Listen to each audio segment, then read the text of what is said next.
مسلمان کا یہ ایک بہت بڑا اور پیارا پھل ہے کہ جس کو رسول اکرم صلی اللہ علیہ وسلم نے یہ بیان کیا ہے کہ مومن بندہ ہوتا ہی وہ ہے جس کے اندر حیا ہوتی ہے، جس کے اندر ایمان موجود ہے اس کے اندر حیا بھی موجود ہے۔ کتب حدیث کے اندر یہ حدیث شریف موجود ہے، حضرت عبداللہ بن عباس، حضرت عبداللہ بن مسعود رضی اللہ تعالی عنہ ماں سے یہ مروی ہے کہ ایک دن رسول اکرم نور مجسم شفیع معظم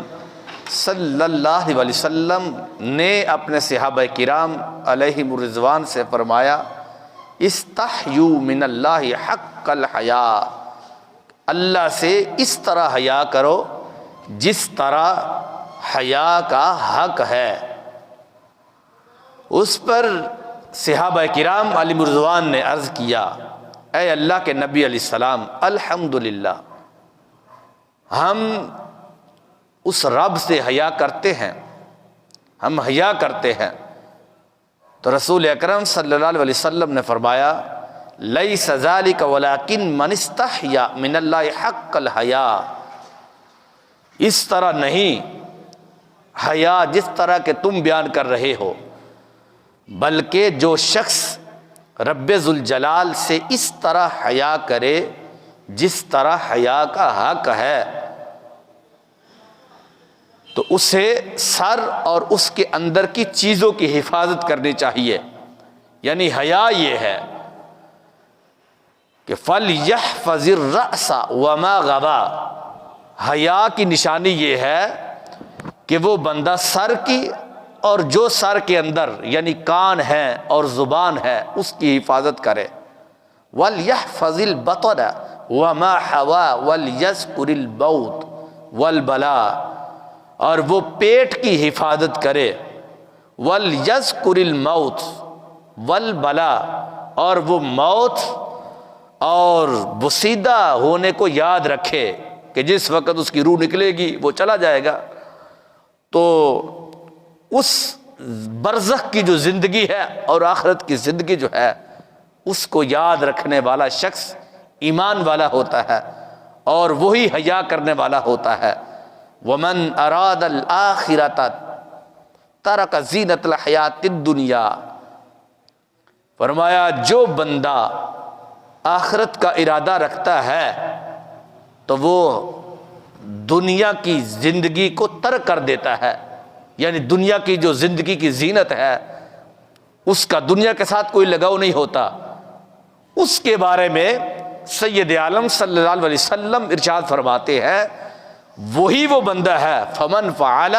ذلک فقد استحیا من اللہ حق الحیا، جو بندہ زبان کی حفاظت کرتا ہے،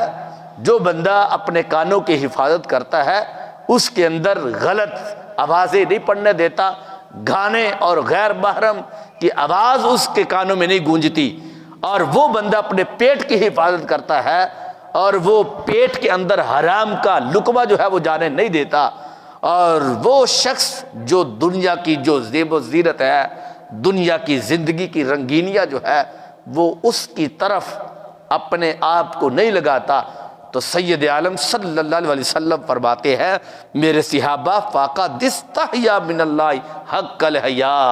اصل بندہ وہی ہے جو حیا کا حق ادا کرنے والا ہوتا ہے۔ اب صوفیاء نے اس کی بڑی قسموں کو بیان کیا کہ حیا کی بڑی قسمیں ہیں، اور انہوں نے آگے سے ان کے بارے میں جو اقوال ہے ان کا بھی ذکر کیا ہے۔ صوفیاء کہتے ہیں کہ حیا کی کئی قسمیں ہیں۔ نمبر ایک حیا جنایت،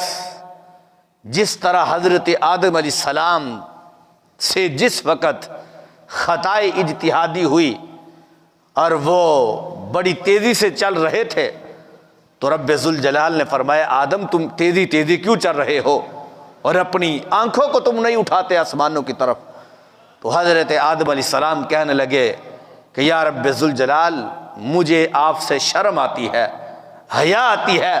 جس کی بنیاد پر کہ مجھے تم نے حکم دیا تھا کہ تم نے دانے کو نہیں کھانا، تو میں نے جو ہے وہ اس حکم کی عدولی کرتے ہوئے میں نے اس دانے کو کھا لیا، جس کی بنیاد پر جو مجھ سے وہ خطا ہوئی تھی، خطائی اجتہادی، اس کی بنیاد پر میں اب اے اللہ اس لیے سر نہیں اٹھاتا کہ مجھے تم سے حیا آتی ہے۔ اسی طرح ایک قسم حیا و تقصیر کہ یعنی کوتاہی، کہ جس سے بندے سے کوتاہی ہو جاتی ہے، اور اس کو بھی صوفیاء نے حیا کی قسموں میں بیان کیا ہے کہ جس طرح فرشتے کہتے ہیں کہ اللہ تو پاک ہے، ہم نے اس طرح عبادت نہیں کی جس طرح تیری عبادت کا حق ہے، کہ یہ بندہ یعنی فرشتے کے بارے میں ذکر کرتے ہوئے لکھا کہ یا ایک بندہ ہے کہ وہ رب ذوالجلال کے حضور دن کو بھی ذکر کرتا ہے، رات کو بھی کرتا ہے، ہر وقت ہر لحاظ سے وہ اللہ کو یاد رکھتا ہے، لیکن پھر بھی کہتا ہے کہ رب ذوالجلال جس طرح تیری عبادت کا حق تھا میں نے تو اس طرح اس کا حق ادا ہی نہیں کیا جس طرح میں تیری عبادت کرنا چاہتا تھا، یا جیسے تیری ذات ہے میں تو تیری ذات کا حق ادا کر ہی نہیں سکا۔ تو لکھا صوفیاء نے کہ یہ حیا کی قسم میں سے ایک قسم یہ بھی ہے کہ بندہ کام کر کے بھی پھر بھی کہے کہ اللہ جیسا تو ہے ایسا میں کام کر ہی نہیں سکا ہو۔ ایسے ہی ایک حیا کی قسم حیا الاجلال کہ بزرگی کا حیا، جس طرح حضرت اسرافیل علیہ السلام نے اللہ سے حیا کرتے ہوئے اپنے پر کو اپنے اوپر لے لیا، کہ یعنی رب ذوالجلال کی طرف جو ہے وہ آنکھ اٹھا کر اوپر کی طرف دیکھا نہ۔ اب یہ بھی کہا کہ یہ کیونکہ رب ذوالجلال کا وہ جو اجلال اور جو بزرگی تھی، اس بزرگی کی بنیاد پر جو ہے وہ اپنی آنکھوں کو جھکا لیا اور اپنے سر کے اوپر اپنا پر دے لیا۔ اس کو کہتے ہیں صوفیاء حیا اجلال، کہ یعنی اجلال اور بزرگی کی جو ہے وہ حیا کرتے ہوئے اپنے آنکھ کو جھکا لینا، یا کسی بڑے بزرگ کو، یا جس طرح صحابہ کرام علیہم رضوان جو تھے وہ رسول اللہ صلی اللہ علیہ وسلم کی ذات ببرکات کو دیکھ کر جو ہے وہ اپنی آنکھوں کو جھکا لیتے تھے، اور وہ جو ہے ان کو آنکھوں کو جو ہے وہ ظاہری نہیں اوپر ہی نہیں کرتے تھے۔ سبب اس کا یہی تھا کہ یہ بزرگی اور جو ہے وہ پرہیزگاری، اس کی بنیاد پر جو ہے وہ صحابہ کرام علیہم رضوان اپنی آنکھوں کو جھکاتے نہیں تھے، آنکھیں جھکا کر رسول اللہ صلی اللہ علیہ وسلم کی باتوں کو وہ سنا کرتے تھے۔ ایسے ہی ایک جو ہے حیا کی قسم حیا و کرم، یعنی جس طرح رسول اللہ صلی اللہ علیہ وسلم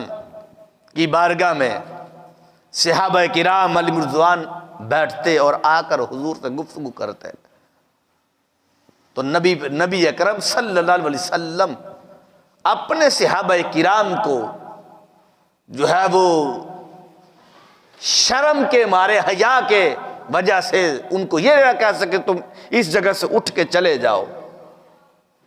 اس کو حیا کرم یعنی یہ قسمیں ہیں حیا کی۔ اور ایک صوفیاء نے حیا و حشمت جو ہے اس کا بھی ذکر کیا ہے کہ احترام کا حیا،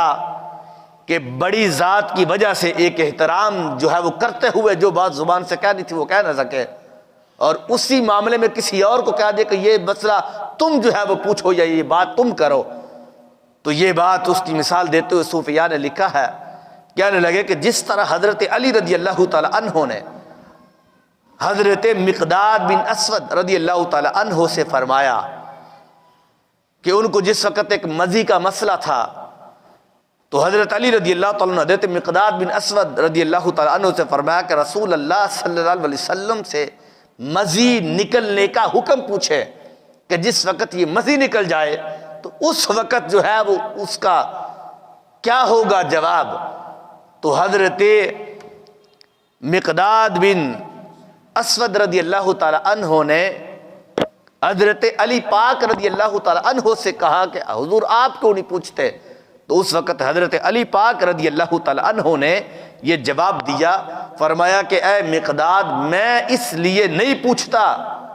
رسول اللہ صلی اللہ علیہ وسلم سے کہ ان کی شہزادی صاحبزادی حضرت سیدہ فاطمہ الزہرا رضی اللہ تعالی عنہا میرے نکاح میں ہے، میرے عقد میں ہے، جس کی بنیاد پر مجھے حیا آتی ہے کہ میں نبی پاک علیہ الصلوۃ والسلام سے اس طرح کا جو ہے وہ مسئلہ میں پوچھوں، جس وجہ سے حضرت علی رضی اللہ تعالیٰ عنہ نے وہ مسئلہ پوچھا نہیں تھا، تو حضرت مقداد بن اسود رضی اللہ تعالیٰ عنہ کو یہ کہہ دیا کہ یہ مسئلہ آپ نبی علیہ السلام سے پوچھیں، اس لیے کہ یہ مسئلہ پوچھتے ہوئے وہ حیا کی ایک وجہ تھی جس کی وجہ سے انہوں نے یہ مسئلہ نہیں پوچھا تھا۔ تو صوفیاء نے لکھا کہ یہ بھی ایک حیا کی قسم میں سے ایک حیا ہے۔ ایک حیا ہے حیائے استحقار، یعنی حقیر جاننا، اپنے آپ کو عاجزی کے طور پر کچھ نہ سمجھنا،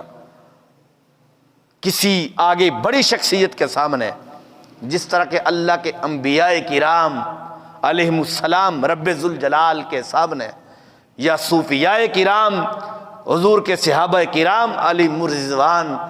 رب ذوالجلال کے سامنے، یا حضور علیہ السلام کے سامنے صحابہ کرام کا عمل ہوتا تھا کہ اس کی مثال جس طرح حضرت موسیٰ علیہ السلام نے فرمایا تھا کہ مجھے دنیا میں کوئی حاجت پیش آتی ہے تو اے میرے رب مجھے تجھ سے سوال کرتے ہوئے شرم آتی ہے، کہ یعنی ایک یہ عجز اور انکسار تھا جس کی بنیاد پر حضرت موسیٰ علیہ السلام نے کہا تھا کہ اللہ مجھے کوئی بھی حاجت پیش آتی ہے تو میں تیرے حضور یہ عرض کرتے ہوئے جو ہے وہ مجھے شرم محسوس ہوتی ہے۔ تو اس وقت رب ذوالجلال نے فرمایا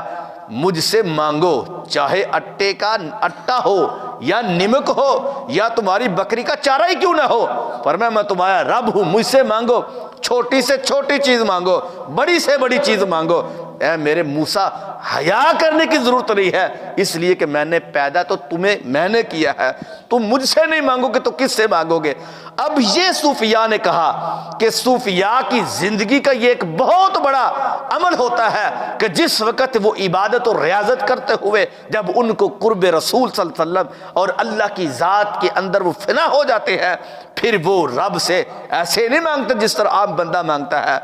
دل کے اندر اس کی خواہش ہوتی ہے، آگے پھر اس کے یعنی جواب کا انتظار کر رہے ہوتے ہیں، اس میں بڑا بڑا وقت بھی لگ جاتا ہے، اس میں بعض اوقات وہ چیز جلدی بھی جو ہے وہ قبول ہو جاتی ہے، لیکن وہ ایسے نہیں اٹھاتے۔ اسی لیے صوفیاء نے یہ مثال دی ہے حضرت موسیٰ علیہ السلام کی کہ حضرت موسیٰ علیہ السلام نے کہا تھا کہ یا رب ذوالجلال مجھے یہ شرم آتی ہے کہ جس وقت مجھے کوئی حاجت پیش آئے اور میں تیرے حضور اس حاجت کو عرض کروں، تو اللہ رب العزت نے اس سے آگے جواب دیتے ہوئے فرمایا نہ موسیٰ شرم نہ کرو، حیا نہ تم کرو، اس لیے میں تمہارا رب ہوں، اگر تمہیں اٹا چاہیے یا اٹے کے اندر ڈالنے والا نمک جو ہے وہ نمک بھی چاہیے تو وہ نمک بھی تمہیں عطا فرماؤں گا، وہ جو تمہارے پاس بکری ہے اگر اس بکری کے لیے تمہیں چارہ چاہیے پھر بھی جو ہے تم میرے حضور کہو اور میں تمہیں پھر بھی دوں گا، چارہ بھی تمہیں بکری کا دوں گا، یعنی چھوٹی سے چھوٹی چیز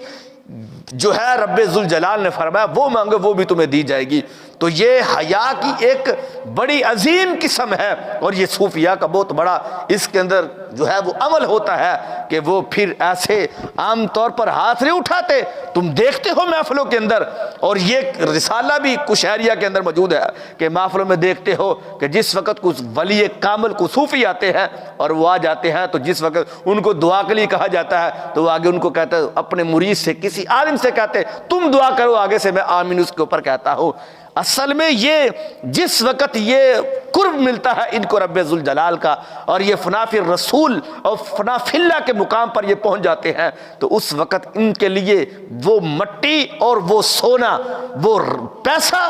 اور وہ جو ٹھیکریاں ہوتی ہے وہ ایک جیسی ہو جاتی ہے۔ پھر یہ ایسے عام جس طرح دعا کی جاتی ہے یہ دعا نہیں کرتے، پھر وہ دوسرے کو کہہ دیتے ہیں، اس لیے کہ ان سے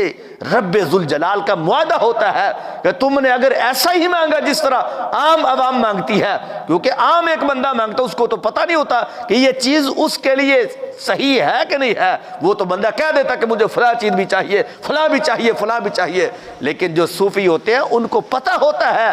کیونکہ اللہ نے ان کو اپنی عطا سے ایک پوشیدہ علم دیا ہوتا ہے کہ جہاں پر ان کی نظریں اٹھتی ہے عام بندے کو پتہ نہیں چلتا، جس کی بنیاد پھر رب فرماتا ہے کہ اے میرے بندے تم نے ویسے ہی ہاتھ نہیں اٹھانے، تم نے دیکھ کر وہ ہاتھ اٹھانے ہیں۔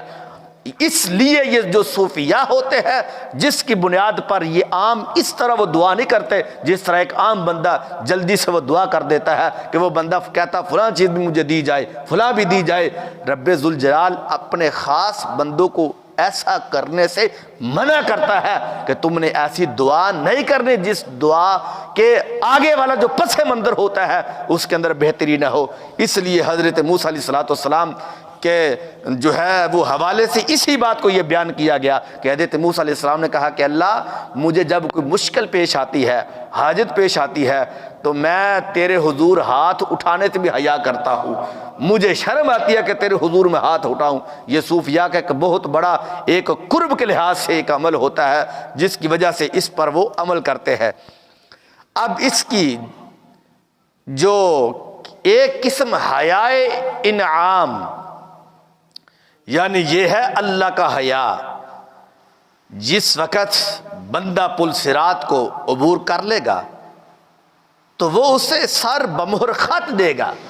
اور اس میں لکھا ہوگا کہ تم نے کیا جو کیا، لیکن اب مجھے حیا آتی ہے کہ میں تجھ پر ظاہر کروں جو میں نے تمہیں بخش دیا۔ کیا اس کا مطلب؟ صوفیاء نے لکھا کہ جس وقت کل قیامت والے دن گناہگار آدمی کو بخشے گا رب ذوالجلال، پل صراط سے اس کو عبور کروا کے جب جنت کے دروازے پر کھڑا کرے گا تو رب ذوالجلال اس وقت اس بندے کو کہے گا کہ اب مجھے بھی حیا آتی ہے اے میرے بندے۔ کس بات پہ؟ کہ میں تجھے اب یہ کہوں کہ دیکھ تیرے گناہ کتنے ہیں اور میں نے تمہیں بخش دیا ہے، دیکھ تیرا عمل کیا تھا اور تیرا جہنم کے اندر ٹھکانہ کس جگہ پہ تھا، تو میں نے تمہیں بخش دیا۔ قیامت والے دن یعنی جن کو پل صراط پار کروائے گا ان کو حکم کرے گا، فرمائے گا کہ اب میں تمہیں وہ ٹھکانہ دکھاؤں کہ جو تمہارے عملوں کی وجہ سے تھا، مجھے حیا آتی ہے۔ تو رب فرمائے گا جو میں نے اپنی حیا کی وجہ سے میں نے تیری زندگی کے سارے گناہ معاف فرما دیے ہیں۔ اب سید عالم صلی اللہ علیہ وسلم نے جو حیا کے بارے میں یہ بیان کیا، یقیناً یہ جملہ بڑا قابل توجہ ہے کہ جس وقت سید عالم صلی اللہ علیہ وسلم ایک مقام سے گزرے تو ایک بندہ اپنے بھائی کو حیا کی تلقین کر رہا تھا۔ سید عالم صلی اللہ علیہ وسلم نے ان کو فرمایا دع الحیاء من الایمان، اس کو چھوڑ دے، حیا کے بارے میں ان کو درس نہ دے، اس لیے الحیاء من الایمان کہ حیا ایمان کا حصہ ہے۔ یعنی مطلب کیا تھا کہ میرے صحابی اگر اس کے اندر ایمان موجود ہے تو حیا خود بخود آ جائے گی۔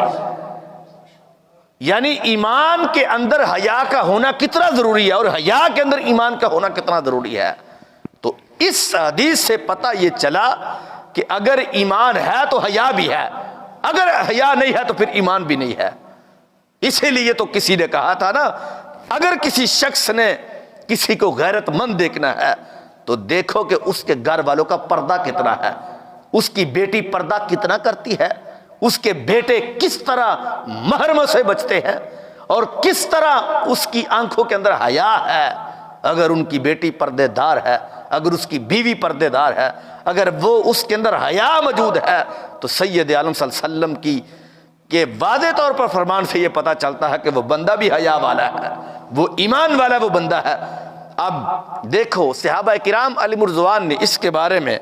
یہ بیان کیا، نبی پاک علیہ السلام بڑی حیا فرماتے تھے۔ رسول اللہ صلی اللہ علیہ وسلم ارشاد فرما، صحابہ کرام سرکار کے بارے میں کہنے لگے کہ حضور دو شیزہ جو کنواری لڑکیاں تھی، دو شیزہ لڑکیوں سے بھی زیادہ سرکار حیا فرمایا کرتے تھے۔ اتنی سرکار مدینہ صلی اللہ علیہ وسلم حیا فرماتے، یہاں تک کہ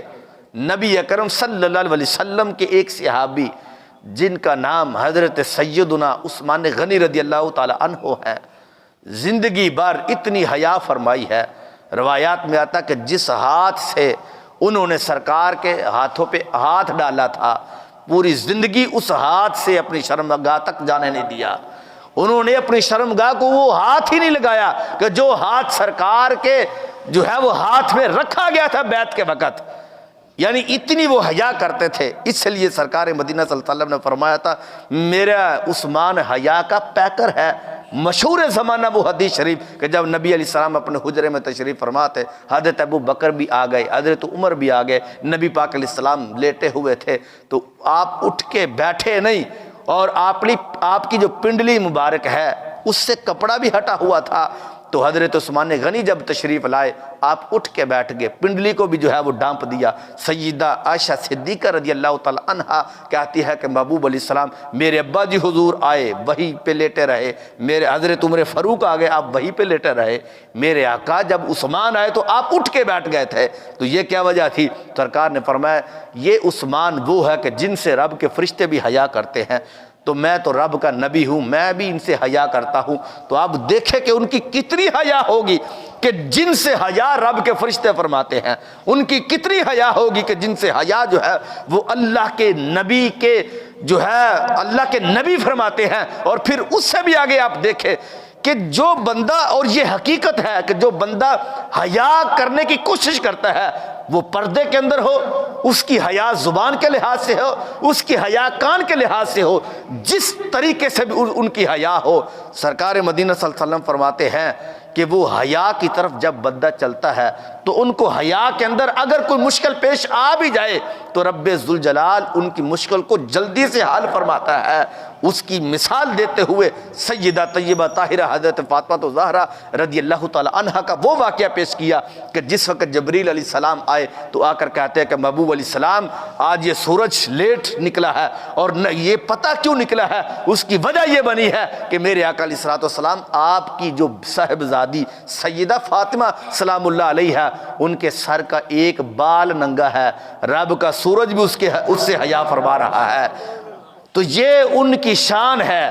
کہ جب جس وقت بندہ حیا کرتا, اب حیا کا مطلب یہ نہیں ہے کہ صرف بندہ اسی کو حیا سمجھے کہ بندہ جو ہے وہ غلط کاریوں سے وہ ہٹ جائے اور وہ جو ہے وہ اپنی شرمگاہ کی حفاظت کرے. نہیں, سید عالم صلی اللہ علیہ وسلم نے جس وقت صحابہ سے فرمایا تھا کہ میرے صحابہ تم حیا کیا کرو جس طرح حیا کرنے کا حق ہے, تو صحابہ کرام نے کہا محبوب الحمدللہ ہم تو اپنے رب کی حیا کرتے ہیں, ہمارے اندر حیا موجود ہے. تو نبی علیہ السلام نے فرمایا تھا صحابہ حیا یہ نہیں ہے جس طرح تم بیان کر رہے ہو, فرمایا حیا یہ ہے کہ یہ جو تمہارا سر ہے اور سر کے اندر جو چیزیں ہیں یعنی کان ہے اور یہ زبان ہے, وہاں کان کی بھی حفاظت کرنی پڑے گی, زبان کی بھی حفاظت کرنی پڑے گی. اس استحفظ البطن فرمایا اپنے پیٹ کے اندر کی حفاظت کرو کہ اس کے اندر حرام کا لقمہ نہ جانے دو, یہ ہے حیا. اور سرکار مدینہ صلی اللہ علیہ وسلم نے فرمایا موت کو یاد رکھو اور بسیدہ ہونے کو, کہ جب تمہاری ہڈیاں بسیدہ ہو جائیں گی, فرمایا اس وقت کو یاد رکھنا یہ سب سے بڑی حیا ہے کہ ایک بندہ کہے کہ میں نے تو زندگی میں جو ہے وہ کبھی بھی کسی غلط چیز کی طرف نہیں دیکھا اور میں نے اپنے پیٹ کو حرام کا لقمہ کھلانے سے بچایا. بڑی اس کے اندر حیا ہے, اس کے اندر کوئی شک نہیں ہے, بڑا ثواب ہے اور بہت قرب کا ذریعہ ہے. لیکن دیکھو تو صحیح, وہی بندہ جو پیٹ کو حرام سے بھی بچاتا ہو, وہی بندہ جو اپنی آنکھوں کو غیر محرموں سے بچاتا ہو, لیکن دوسری طرف جناب والا وہی بندہ جو ہے وہ نماز کی طرف آنا پسند ہی نہ کرتا ہو, وہ بندہ زکوٰۃ دینا پسند ہی نہ کرتا ہو, تو اس سے بڑا بے حیا کون ہو سکتا ہے؟